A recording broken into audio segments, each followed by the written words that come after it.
ગમે તેટલું ફરીને આપણે દુનિયામાં આવીએ પણ જ્યારે પોતાના ઘરનું વાત આવે ને ત્યારે આપણને હાશ એમ થતું હોય છે. તો આજે ઘણું બધું ફરીને આવ્યા પછી જ્યારે ફરી પાછા ઘોઘંબા તાલુકાની મુલાકાતે આવ્યા અને એમાં પણ ઘોઘંબા તાલુકાનું પ્રસિદ્ધ જેને કહી શકાય પર્યટનનું સ્થળ એવું હાથણી માતા. હાથણી માતા ડુંગરની જો શોભા જોવી હોય તો ચોમાસાની અંદર આવવું પડે અને અહીંયાથી જે 70થી 80 ફૂટ જેટલા ઊંચાઈ ઉપરથી પડતો આ ધોધ એ પ્રવાસીઓને ખૂબ જ આકર્ષિત કરે છે અને સમગ્ર ગુજરાતમાંથી પ્રવાસીઓ અહીંયા આવતા હોય છે.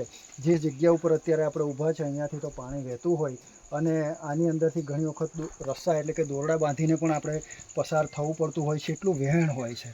અને આ ધોધ એની એક અલગ જ મજા છે કારણ કે એ ધોધ કુદરતી રીતે પડે છે અને આ તાલુકાનો આ વિસ્તારનો સૌથી મોટો વોટરફોલ કહી શકાય, જે કુદરતી ઝરણું કહી શકાય અને લોકોને ખૂબ જ પોતાના તરફ આકર્ષિત કરે છે.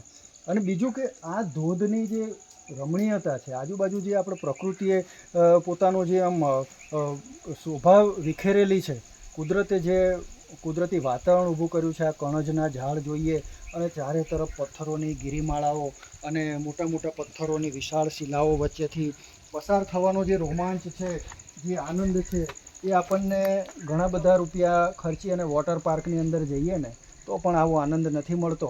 એક કુદરતી એડવેન્ચરનો લાભ, એનો અહેસાસ આપણને અહીંયા થાય છે.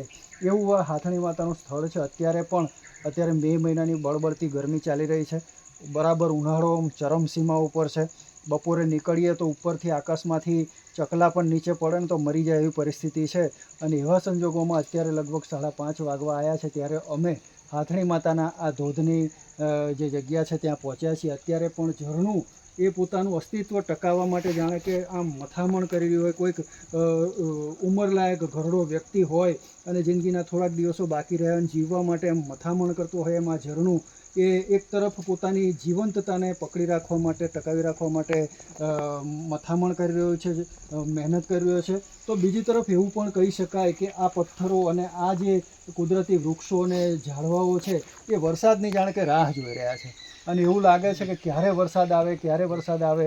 જ્યારે વરસાદ પડે છે ત્યારે વાતાવરણ ચારે તરફથી પલ્લવિત થઈ જાય છે અને બધા પક્ષીઓના અવાજો અને કુદરતી વાતાવરણ એટલું સરસ લાગે છે કે આપણને અમસ્તું જ આ જગ્યા ઉપર આવવાનું મન થાય. પણ અત્યારે પણ અમે આવ્યા છે તો એવું તો નથી લાગતું કે અહીંયા આવીને કોઈ ભૂલ કરી છે, કારણ કે બળબડતી ગરમીની અંદર પણ અહીંયા કુલિંગ એકદમ એસી, સેન્ટ્રલ એસી હોલમાં બેઠો એના કરતાં પણ સારી ઠંડક આ જગ્યા ઉપર મળી રહી છે. એટલે પ્રકૃતિથી વિશેષ કોઈ છે નહીં, કુદરતી વાતાવરણની હારે કોઈ આવે એવું નથી. તો અત્યારે આપણે જોઈએ કે આ નજારો કેટલી બધી ઠંડક લાગે છે. અને આવાની અંદર જો ફેમિલી સાથે આવ્યા હોય, મિત્રો સાથે આવ્યા હોય અને સાથે કંઈ જમવાનું ચાખણું આવું તેવું લાવ્યા હોય તો એની મજા જ કંઈક ઓર છે. ઠંડકનો અહેસાસ કરતાં અમે આગળ વધ્યા અને જ્યાં હાથણી માતાનો ધોધ ઉપરથી નીચે પડે છે એ જગ્યા ઉપર આવી પહોંચ્યા. કેટલાક આજુબાજુના વિસ્તારના, નજીકના તો નહીં પણ દૂર દૂરના લોકો પણ અહીંયા ઉનાળામાં પણ શું હાલ છે જોવા માટે આવી જતા હોય છે. આવા પ્રવાસીઓ, પ્રકૃતિ પ્રેમીઓ ક્યાંક ને ક્યાંક તો મળી જતા હોય છે. પણ અત્યારે કોરા ભટ્ટ પથ્થરો ની આજે કટુતા જોઈએ આપણે કે કેટલા કઠોર લાગતા પથ્થરો ચોમાસાની અંદર એકદમ લીસા બની જાય છે. જાત જાતના રંગ, વિવિધ આકારો અહીંયા જોવા મળે છે. અને આપણે જોવા જઈએ તો આ શેષ નાગની આકૃતિ અહીંયા પથ્થરથી બનેલી આપણે જોઈ શકીએ છીએ, જે મુખ્ય આકર્ષણ છે. અને એની પાછળ પીઠિકા, હાથીની પીઠિકા હોય એવો એક આકાર અને આગળ મોઢાનો ભાગ જોવા મળે છે. આ છે અહીંનું મુખ્ય આકર્ષણ, જેના ઉપરથી હાથણી માતા એવું નામ પડ્યું છે.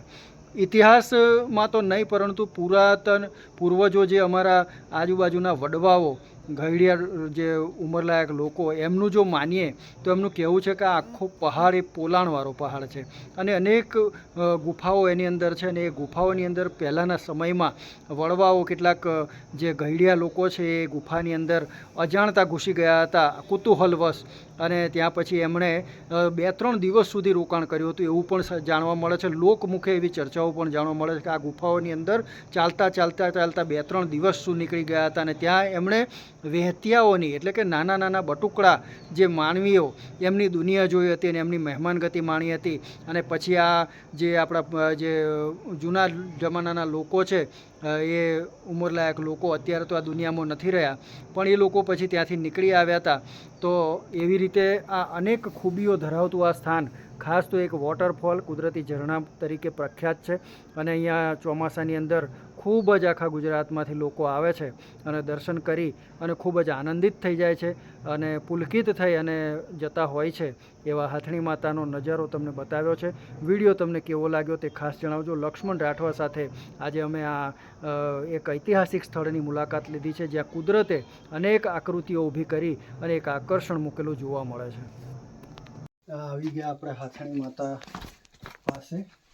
અહીંયા શિવલિંગ પણ છે. ઓમ નમઃ પાર્વતી પતે હર હર મહાદેવ કી જય. ઓમ નમઃ પાર્વતી પતે હર હર મહાદેવ. અને આ છે હાથણી માતા.